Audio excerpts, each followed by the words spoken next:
Good day everyone, we are the Group 1. My name is Joseph Stewart Burgos. My name is James Daniel Baldos. My name is Ham Kirby Kandog. My name is James Kaong. Today we will be reporting about the self from various perspectives. So what do we mean by self? So basically it's about who we are, our thoughts, feelings, and how we see ourselves. The idea of knowing yourself actually started with the philosopher Socrates who said, knowing thyself. He believed that understanding who we are is one of the most important parts of being human. But understanding the self is not easy. It takes time and reflection because there are many things that influence who we are, like our mind, our culture, and the people around us. And now, let's talk about the different perspective that helps us understand the self. First, the philosophical perspective.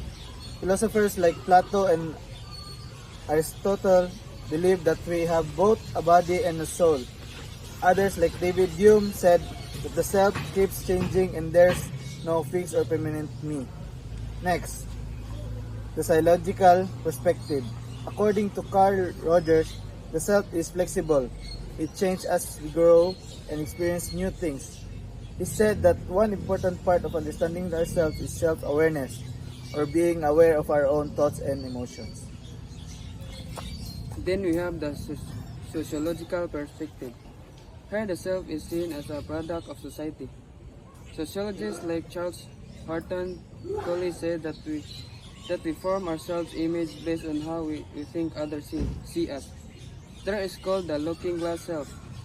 Another sociologist, George Herbert Mead, said that our interactions with people help us shape who we are. We also have the anthropological perspective. This one connects the self to culture. It says that our identity depends a lot on the traditions, values, and customs we grow up with.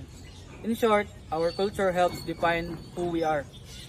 My name is Ignacio Balaba. And lastly, there's the Eastern and Western perspective. In Western thought, people focus more on individuality and personal identity, on being unique. But in Eastern thought, like in Buddhism, the self is not permanent. It's always changing and connected to others. The self is not just about one thing. It's shaped by our mind, our society, and our culture. Understanding ourselves from these different perspectives helps us know who we are and how we can grow as individuals. And that's all our report about the self from various perspectives. Thank you, ma'am, and God bless.